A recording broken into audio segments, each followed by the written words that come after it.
네, 오늘 본문은 지난주에 살펴본 천국에서는 누가 큽니까? 하는 그 질문에 대한 대답의 연속입니다. 이 질문에 대하여 예수님께서 대답하시기를 어린아이와 같이 되지 않으면 천국에 들어갈 수 없고 어린아이와 같이 자기를 낮추는 사람이 천국에서 큰 자이다. 그렇게 말씀하셨습니다. 아울러 주님의 이름으로 이 어린아이와 같은 사람을 영접하면 바로 주님을 영접하는 것과 같다. 그런 말씀을 하셨습니다. 여기서 말하는 어린아이는 실질적으로 예수님께서 그 군중 가운데 어린아이를 불러 세우시고 그 어린아이를 가리키며 말씀을 하셨지만 이렇게 나이가 어린 아이만 말하는 것이 아니라 이어지는 본문에서는 작은 자라고 표현이 되어 있는데 어린아이가 절대적으로 엄마에게 의지해야 하는 것처럼 하나님께 절대적으로 의지할 수밖에 없는 그런 그런 사람들을 내세울 것 없고 스스로 기댈 것이 없는 그런 약한 자들을 작은 자, 어린아이다 이렇게 표현한 것으로 우리가 이해할 수 있겠습니다.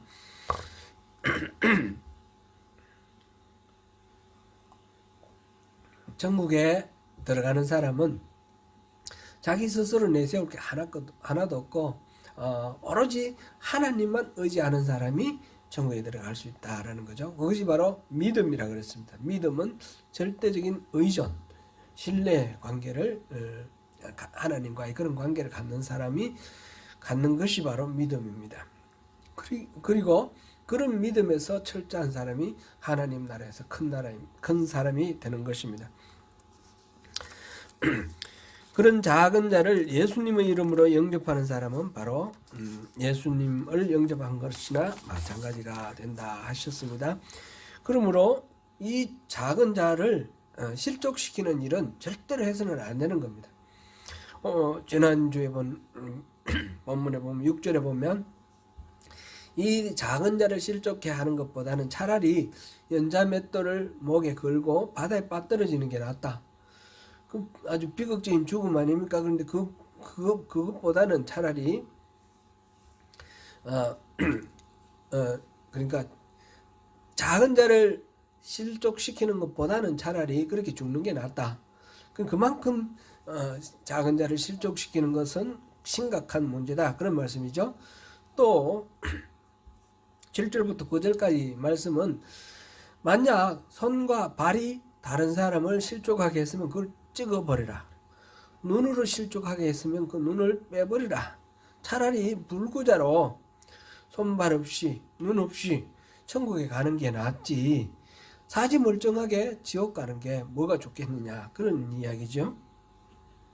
이 말은 그만큼 엄격하고 철저하게 이 연약한 자, 소자를 작은 자를 실족시키게 하는 그런 일은 하지 말라. 그런 건 절대로 하면 안 된다. 그런 말씀이었습니다.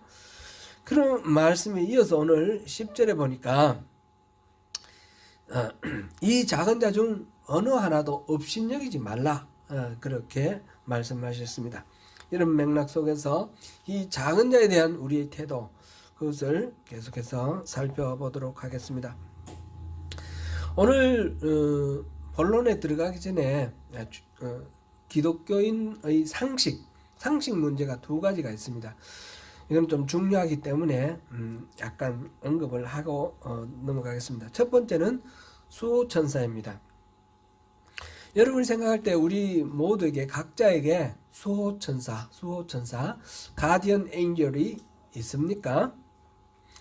수호천사가 무엇인지 아시죠? 사람마다 전담해서 지켜주시고 보호해주시고 안내해주시는 하나님의 사자 천사가 있다 하는 그런 설이 있습니다.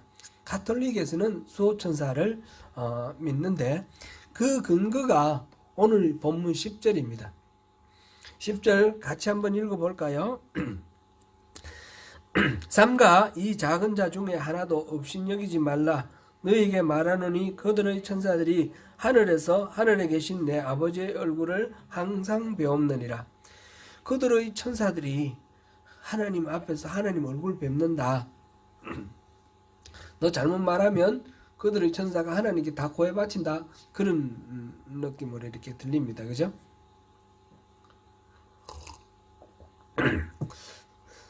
성경에 보면 분명히 선한 천사들이 신자들을 보호하는 이야기가 많이 나옵니다. 다니엘을 보호하는 그런 이야기. 또 어떤 정보를 알려주는 거. 요한이 태어날 때 수태고지 하는 거. 예수님 태어날 때 수태고지. 가브리엘 천사가 나오죠. 그 다음에 또 길을 인도하는 것. 또 뭐 필요한 것들을 공급해 주는 것, 섬기는 것. 경우에 따라서는 나라를 위해서, 경우에 따라서는 어떤 사회 공동체를 위해서, 어떤 때는 개인을 위해서 이렇게 일하는 천사의 이야기가 성경에 다양하게 소개되어 있습니다. 이것은 우리가 의심할 바가 없습니다. 그러나 그렇다고 해서 각 사람에 대해서 전담 천사, 수호 천사가 따로 지정되어 있다라고 해야 하느냐? 그런 것은 꼭 그렇다고 말할 수는 없습니다. 오늘 본문 10절에서 그들의 천사들 이렇게 있는 것을 각각 1대1 한 사람 한 사람에 대한 천사 한 명 한 명 이렇게 이해를 하는데, 그것보다는 여러 많은 성도들을 위한 여러 명의 천사들 이렇게 이해하는 것이 더 타당하다고 봅니다. 결국 우리들을 보호하는 것은 수호 천사가 있어서 천사가 우리를 보호하는 것이 아니고 하나님이 우리를 보호하십니다. 하나님 우리 모든 일거수일투족을 살피시고 다 보시고 도움이 필요하실 때 천사 여러 중에 천사를 보내서 우리를 도우시기도 하고 보호하시기도 하고 이러시는 거예요. 그러니까 천사들의 시선은 우리에게 있는 것이 아니고 하나님께 가 있는 거죠. 그래 하나님을 바라보고 있다 그랬습니다. 그러면 하나님이 천사들을 이렇게 활용하십니다. 그럼 이 천사들의 목적은 뭡니까? 우리 하나님의 자녀된 우리를 위해 돕는 섬기는 영이다. 히브리서 1장 14절에 그렇게 표현되어 있는데, 천사는 인간들보다 우월한 존재로서 인간의 숭배를 받는 그런 것이 아닙니다. 이거는 이제 가톨릭이나 아니면 다른 이방 종교들에서 천사를 숭배하는 그런 경향이 있는데, 그거는 잘못된 이해다라는 거죠. 천사는 하나님이 사랑하시는 우리 사람들을 이렇게 돕는 그런 존재들이다. 이렇게 우리가 이해하고 넘어가면 되겠습니다. 두 번째는 수호천사의 상식에 대해서 우리 정리하시면 좋겠고요. 두 번째는 오늘 11절에 보니까 없음이라는 게 있습니다. 성경에 이렇게 절이 있고 번호가 쭉 나가는데 11절에 괄호 없음 이렇게 되어 있습니다. 이 없음이라는 게 뭘까? 왜 이게 그냥 건너뛰면 되지. 그 다음에 너희 생각에는 이게 11절 되면 되지. 왜 11에 없음이 있을까요? 제가 가진 성경에 보면 11절 없음하고 주석이 붙어 있어요. 주석이 붙어 있는데 제가 읽어볼게요. 어떤 사본에 11절 인자가 온 것은 이런 자를 구원하려 함이라가 있음. 어떤 사본에는 이런 말이 있다라는 거죠. 인자가 온 것은 이런 자를 구원하려 오심이라. 이런 구원하려 함이니라. 이런 구절이 있는데 그것을 여기서는 빼고 없음이라고 처리했다 이 말이죠. 그러면 이거를 왜 빼고 없음이라고 처리했을까? 먼저 성경의 장과 절에 대해서 잠깐 한번 살펴봅니다. 성경이 기록될 때는 이 장과 절이 따로 있었던 것이 아닙니다.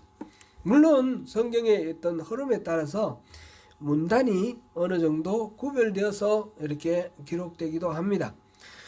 그러나 이 장절이 우리는 지금 아주 편리하게 이걸 사용하고 있는데 이런 것들이 있어서 뭐 마태복음 8장 지금 18장 12절 이러면 어떤 성경 사본에서도 그거를 우리가 찾아서 확인할 수가 있습니다. 그런데 우리 성경에 보면 신약 성경에 구약 성경을 인용을 했는데 선지자가 말씀하시기를 하고 그냥 인용이 돼 있어요. 그럼 뭐 이거는 몇 장 몇 절 이런 것이 인용 표시가 안 되어 있습니다. 왜냐하면 그런 것이 구분이 없었기 때문에. 이사야 선지자 그럼 전체 다를 찾아봐야 되는 겁니다. 그러니까 좀 많이 불편하죠.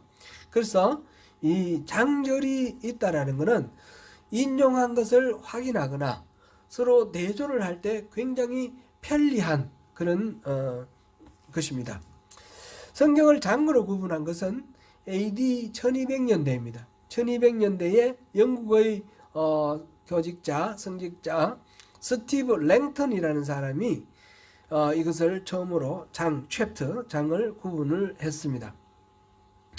그 이전까지 문단별로 이렇게 해놓은 것들이 있었는데 그게 서로 잘 일치하지 않으니까 랭턴이 정리를 했는데 이것이 아주 잘 정리가 되었기 때문에 오늘날까지 했습니다. 물론 장으로 나누어진 것이 어떤 경우는 한 절이 위로 붙으면 좋았을 걸 아래로 붙었으면 좋았을 걸 이런 부분들이 들어 있습니다. 대부분은 그런 생각이 안 들 정도로 장을 잘 구분을 해 놓았습니다. 그래서 이 장은 1200년대에 나온 거다 이렇게 이해를 하시고요. 그 다음에 절 11절 12절 이 절은 AD 1553년에 STN이라는 사람이 처음으로 이 인쇄업자가 성경책을 인쇄를 하면서 이 절을 붙였다고 합니다. 번호를 매겨서 이렇게 출판을 하였습니다.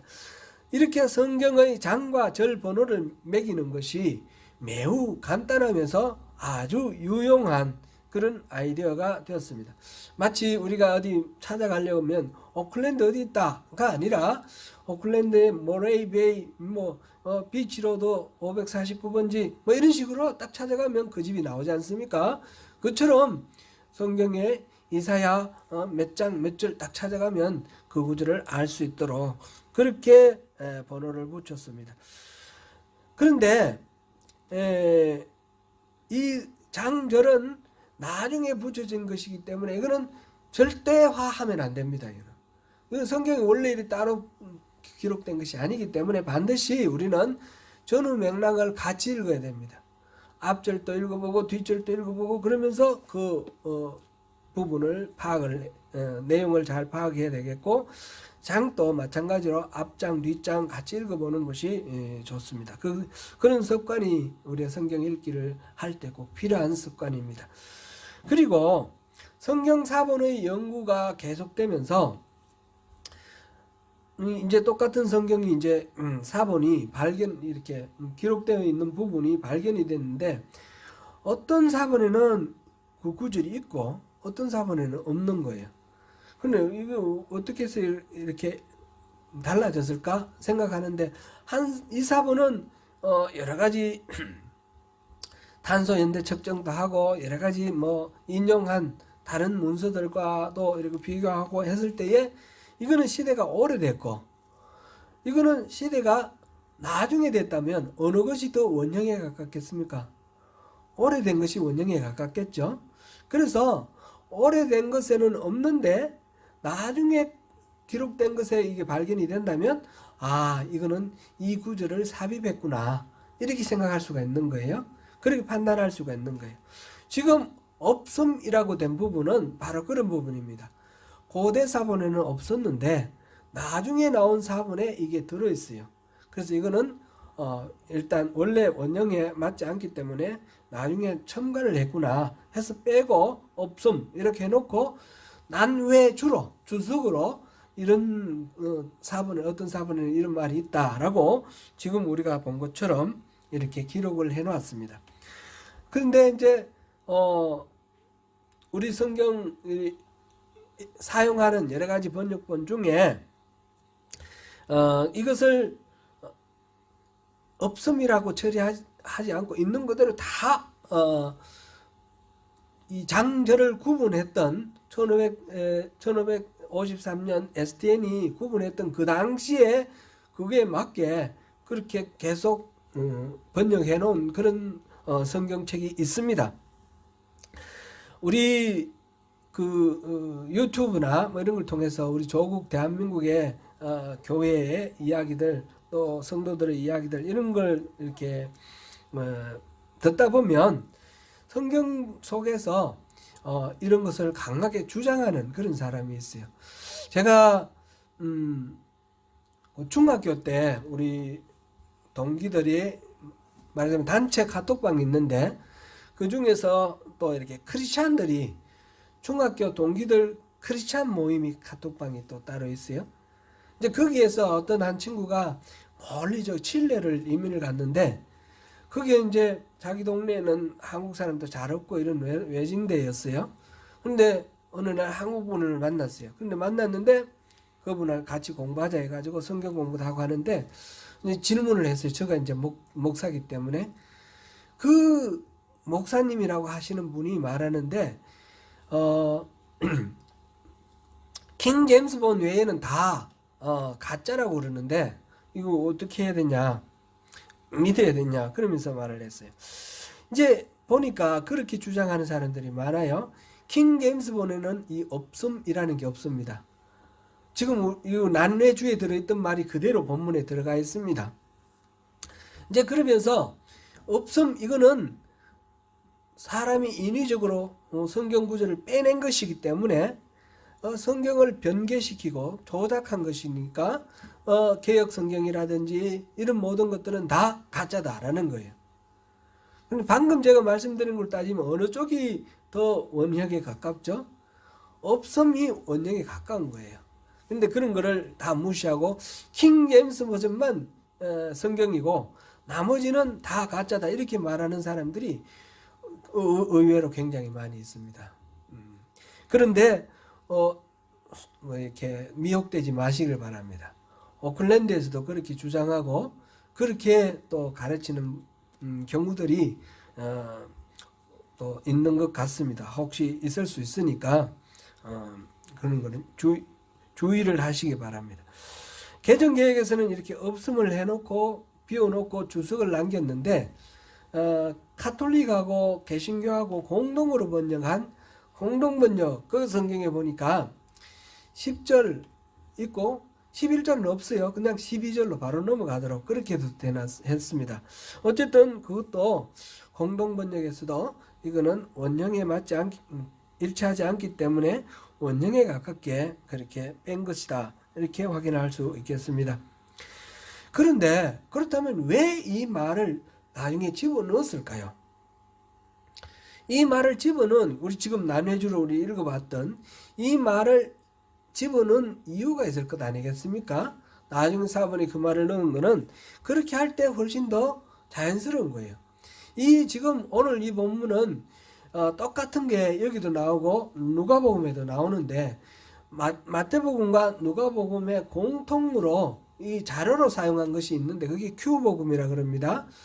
Q자료인데 그 Q자료에 나온 것을 가지고 마태는 이렇게 인용했고 누가는 저렇게 인용을 했는데 그 인용한 걸 보니까 누가에는 그 말이 나와 있습니다. 근데 그 말을 여기 넣으면 더 자연스럽다 이렇게 판단을 하고 그것을 넣은 것으로 이해가 됩니다. 그래서 결론적으로 없음이라는 말은 성경 원래 기록된 원형에 가까운 거. 원형은 알 수가 없습니다. 원래 원본은 남아있지 않습니다. 어느 건지 다 알 수가 없고. 그런데 사본 중에 가장 오래된 사본에 가까운 그런 것이 바로 이 없음으로 뺐다라는 것이고요.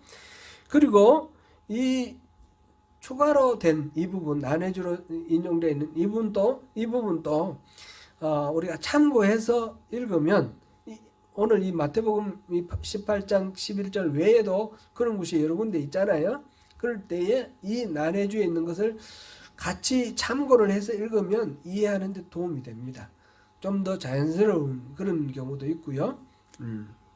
다만 원형하고 달라졌기 때문에 뺀 것이니까 그렇게 이해를 하면 좋겠습니다. 지금 12절부터 14절의 주제가 바로 이런 자를 구원한다라는 그런 주제가 일치하기 때문에 지금 그리스도께서 오신 것이 인자가 오신 것이 구원함을 위해서 오신 것이다.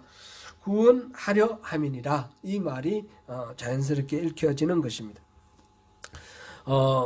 이거는 좀 상식 문제인데 제가 좀 길게 말씀드렸습니다. 중요하기 때문에 그렇게 말씀드렸고요. 오늘 본문과 병행하는 구절이 누가복음 15장 3절에서 7절에도 나옵니다. 누가복음에서는 이와 유사한 주제의 내용이 이 한 가지만 나오는 것이 아니라 더욱 풍성하게 나옵니다. 여러분들도 기억하실 것입니다. 15장 3절에서 7절은 잃어버린 양을 찾은 목자 이야기입니다. 목자는 잃었던 양을 찾은 기쁨에 동네 사람들을 불러 모으고 잔치를 베풉니다. 누가복음 15장 그 다음에 이어지는 8절부터 10절 사이에서는 한 여인이 10드라크마를 가지고 있다가 한 드라크마를 잃어버렸는데 그것을 끝끝내 찾아내고 이웃 사람들을 불러서 잔치를 벌이는 그런 내용입니다. 누가복음 15장 11절부터 32절은 어떤 사람이 아들 둘이 있었는데 둘째 아들이 아버지의 유산을 미리 받아서 객지로 나가서 모두 탕진하고 거지가 되어서 돌아왔을 때 아버지가 기쁘게 맞이하고 다시 아들의 지위를 되살려준 이야기입니다. 이 이야기는 이어서 집에 있던 첫째 아들이 동생을 시기하며 불평할 때 아버지가 그 아들을 달래고 설득하는 그런 이야기입니다. 우리 익숙하게 잘 알고 있는 그런 이야기. 이 세 이야기는 공통되게 하나님이 잃어버린 영혼들에 대해서 얼마나 마음을 쏟으시는지 그 하나님의 마음을 이렇게 표현하는 그런 이야기들입니다. 잃어버렸다가 되찾은 기쁨, 그것을 나타내는 이야기입니다. 이런 양의 비유에서는 목자가 적극적으로 찾아나가고 또 잃어버린 드라크마 이야기에서는 그 여인이 그 드라크마를 열심히 찾을 때까지 찾았습니다. 온 집안을 다 청소하여 찾아냅니다. 반면에 집 떠난 둘째 아들의 경우는 아버지가 찾아다닌 것이 아니라 그 아들이 돌아올 때까지 아버지가 기다리고 그래서 돌아왔을 때 적극적으로 이렇게 환영하는 그런 인내의 이야기입니다. 하나님께서 잃어버린 양을 맞이하시는 방법에도 찾아가시는 방법도 있고 기다리시는 방법도 있습니다. 양떼나 드라크마 같은 경우는 찾아가시지만 그 둘째 아들 같은 경우는 기다리십니다. 잃어버린 영혼 중에서도 스스로 돌이켜서 돌아갈 때까지 기다리는 경우들도 있고 하나님께서 직접 찾아가시는 그런 경우도 있다라는 것을 우리가 보겠습니다. 하나님은 어느 경우나 똑같이 끝까지 잃어버린 영혼을 찾으시는 그런 아버지와 같다라는 것을 이 세 가지의 이야기를 통해서 우리가 알 수 있습니다. 마태복음 18장 지금 우리가 본문을 하고 있는 12절에서 14절 사이에서 이 잃어버린 양을 찾으러 나서고 다시 찾아서 기뻐한다는 그런 스토리는 동일합니다. 똑같습니다. 그러나 여기를 보면 마태복음과 누가복음에서는 강조하는 초점이 다르다라는 것을 알 수 있습니다. 누가복음에서는 잃어버린 양을 찾는 목자가 초점에 맞춰져 있습니다. 마태복음에서는 어린 양일지라도 잃어서는 안 된다 하는 이 점에 초점이 맞춰져 있습니다. 누가복음에서는 다시 찾으시는 목자이신 하나님 아버지가 중심입니다. 그런데 마태복음에서는 그 목자가 하나님 아버지 이야기를 통해서 우리를 목자로 그렇게 비추시면서 내게 맡겨진 작은 자를 절대로 잃어서는 안 된다. 하나님께서는 그렇게 찾으시는 분이다. 그런 대상이다. 라고 하는 점에서 나의 책임에 초점을 맞추고 있습니다. 잃어버린 후에 다시 찾는 기쁨을 이야기를 했지만 그 이야기는 어디까지나 잃어서는 안 되는 그만큼 소중한 존재다 라는 것을 강조하기 위해서 하나님께서 잃어버린 양을 찾으시는 이야기를 같이 이렇게 배열하고 있습니다. 그런 의미에서 11절에서 거기에서 인자가 구원하려 함이니라 라는 말은 원래 없던 것이 더 자연스럽습니다. 나중에 첨가한 것보다 첨가하지 않는 원래 없던 것들이 더 그 문맥의 흐름, 강조, 초점에 더 부합한다. 이렇게 볼 수가 있겠습니다. 주님은 작은 자를 잃지 말라는 말씀을 하시면서 이른바 이런 양의 비유를 이야기를 하셨습니다. 그런데 이 이야기를 시작하시면서 12절에 뭐라고 했습니까? 너희 생각에는 어떠하냐? 만일 어떤 사람이 양 100마리가 있는데 그 중에 하나가 길을 잃었으면 그 99마리를 산에 두고 가서 길 잃은 양을 찾지 않겠느냐? 너희들 생각에는 어떠하냐? 여러분들 생각, 나 생각하고 똑같지 않겠느냐? 그런 지금 관심을 집중시키면서 동기를 구하는 것입니다. 그러면서 당연히 찾지 않겠느냐? 말하자면 이거는 너무너무 당연하다는 말씀입니다. 그리고 여기에 대해서 제자들이 아무런 반론을 제기하지 않습니다. 당연하게 받아들였다라는 말이 됩니다. 그러면 여러분, 우리가 다시 한번 생각해 보면 좋겠습니다. 이런 양 한 마리를 찾기 위해 99마리 양을 산에 두고 찾는 것이 당연합니까? 이게 너무나 당연하다라고 지금 말씀하고 계시는데 우리들 생각에는 어떻습니까? 제가 경험한 바로는 잃어버린 양 한 마리를 찾기 위해서 99마리를 산에 두고 찾으러 가는 것에 대해서 당연하게 생각하지 않는 것 같아요. 우리는. 그렇지 않습니까? 길 잃은 양을 찾기 위해서 99마리를 두고 산에 두고 가면 나머지 99마리는 어떻게 됩니까? 뿔뿔이 흩어지고 모두 잃어버릴 수도 있지 않을까요? 99마리 하고 길 잃어버린 한 마리 99대 1인데 차라리 이 한 마리를 잃어버리는 게 낫지 않을까요? 우리 이렇게 생각이 됩니다. 계산적으로 따지면 당연히 그렇게 될 텐데 왜 예수님께서 그 한 마리 잃어버린 양을 찾아가는 것이 당연하다라고 얘기를 하셨고 제자들은 그걸 당연하게 받아들였을까요? 여기는 계산이 없다라는 얘기죠. 예수님이 말씀하신 그 취지의 본질, 핵심을 제자들도 이렇게 간파하고 있다라는 그런 이야기입니다. 그것이 무엇일까요? 혹시 자녀들 키우시면서 잃어버렸던 일 있으신가요? 제가 우리 딸 초롱이가 어릴 때에 잃어버렸던 적이 있어요. 초롱이랑 우리 살던 집 아래쪽에 아랫집에 사는 그 초롱이보다 한 살 더 많은 애가 있는데 데리고 이제 뭐 이렇게 놀러 좀 다니고 그랬어요. 그때 캐리비안 베이 아시나요? 거기를 데리고 갔는데 보니까 뭐 파도도 치고 뭐 여러 가지 놀다가 보니까 겨울처럼 이렇게 물길이 이렇게 꼬부랑꼬부랑 가고 튜브를 타고 그 물길 따라 쭉 가는 그런 놀이 하는 게 있었어요. 그래서 그거를 태워주고 저는 물론 밖에 있죠. 애들은 이제 그 수영복 입고 튜브 타고 물길 따라 가는데 다리 같은 게 있었어요.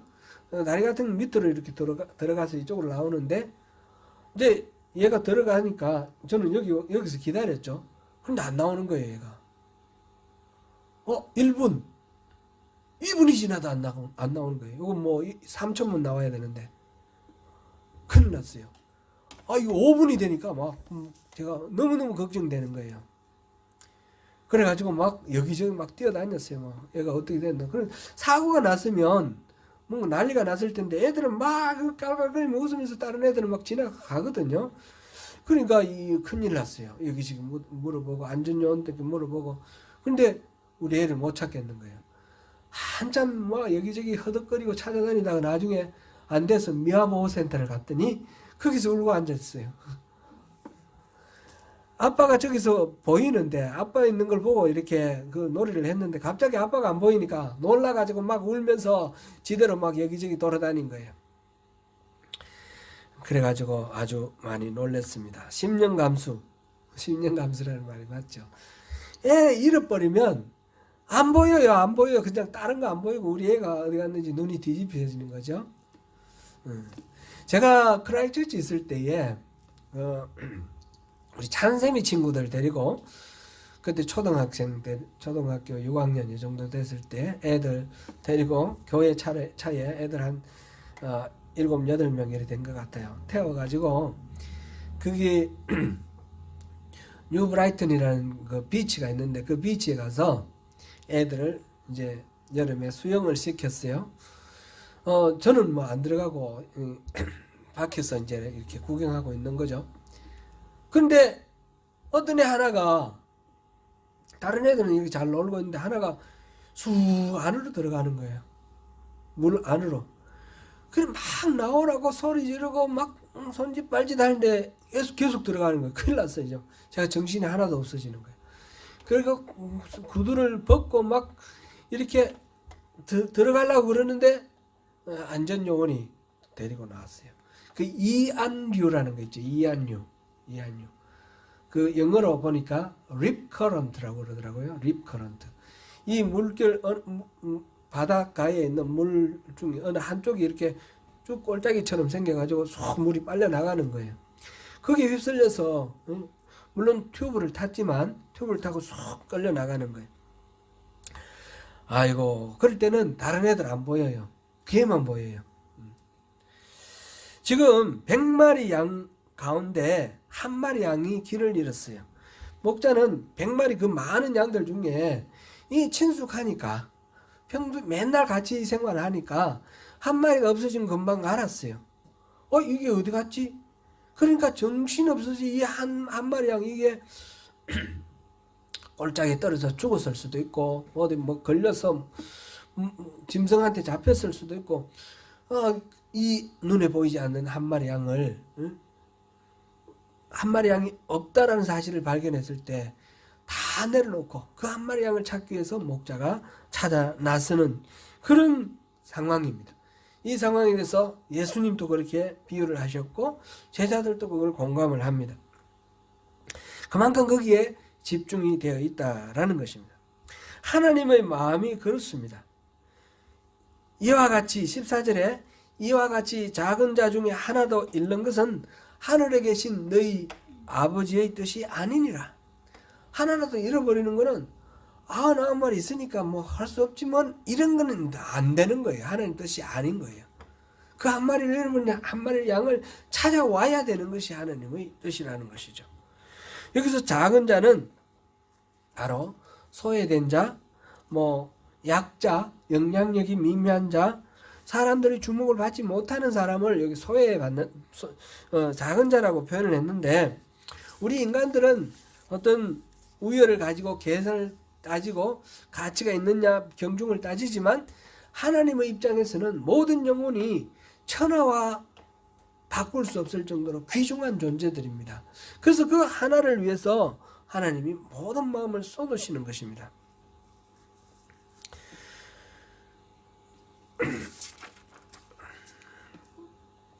모든 영혼들을 한결같이 소중하게 생각하시는 그 하나님.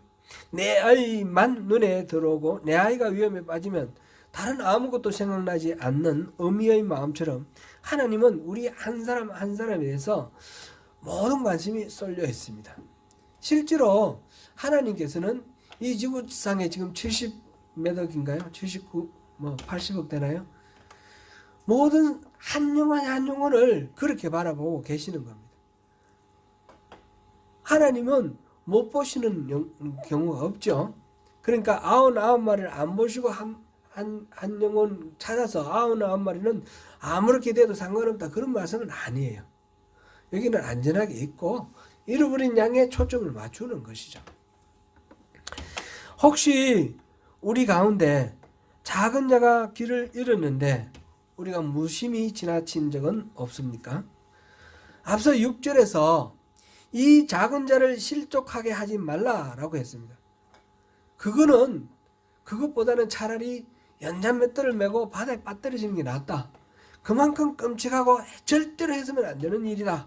그렇게 말씀을 하셨습니다. 10절에서는 작은 자를 업신여기지 말라 하셨습니다. 그리고 14절에서는 작은 자 중 하나라도 잃는 것은 하나님 아버지, 우리 하늘에 계신 우리 아버지의 뜻이 아니다. 그렇게 단언을 하셨습니다. 저는 그동안 제가 소홀히 하였고 제 나름대로 사역의 무게라든지 뭐가 이유가 있었겠지만 그러한 이유 때문에 포기했던 수많은 작은 자들이 생각납니다. 제가 여러분께 무슨 말씀을 드리겠습니까? 그래도 하나님의 뜻은 전해야겠습니다. 작은 자들을 잃는 것은 결코 하나님의 뜻이 아닙니다. 하나님은 결코 그것을 묵과하지 않으실 것입니다. 간혹 아니 종종 이런 작은 자가 길 잃지 않게 하기 위해서 애쓸 때 왜 남은 99마리를 돌보지 않느냐고 섭섭해 하시거나 항의하시는 경우가 있습니다. 또 누구만 편애하느냐라고 원망하는 경우도 있습니다. 표현은 하지 않더라도 마음속에 그런 마음을 품을 수도 있습니다. 하나님의 뜻을 생각하시고 마음에 품으시길 바랍니다.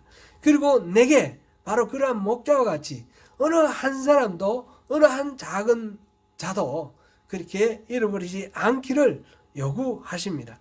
사랑하는 성도 여러분, 작은 자들을 실족해 하느니 차라리 연자맷돌을 목에 메고 바다에 빠뜨려지는 게 낫다고 하신 6절의 말씀을 기억하십시다.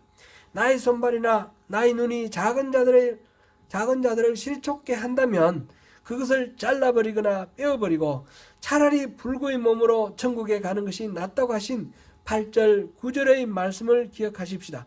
하나님은 작은 자를 업신여기지 말라 하셨고 잃지 말라고 하셨습니다. 우리 모두 저마다 자신에게 맡겨진 작은 자를 위해 기도하고 헌신하시기를 결단하십시다. 교회에 사람의 숫자를 늘리자는 말이 아닙니다. 그것으로 제가 큰 교회 만들고 싶다는 말씀이 아닙니다. 우리 모두에게 하나님이 맡겨주시는 양들이 있습니다. 양들을 엉뚱한 길로 이끌거나 그들을 길을 잃고 헤매도록 내버려두고 나 혼자만 안전하고 편안한 길을 즐기고 있는 것이 아닌지 돌아보아야 할 것입니다. 길 잃은 양 한 마리를 찾기 위해 99마리를 두고 길을 떠나시는 목자의 그 간절함과 절박함으로 우리 서로를 보살피시는 가운데 주님이 크신 그 은혜와 보호하심을 다 누리시는 저와 여러분이 되시기를 축원합니다.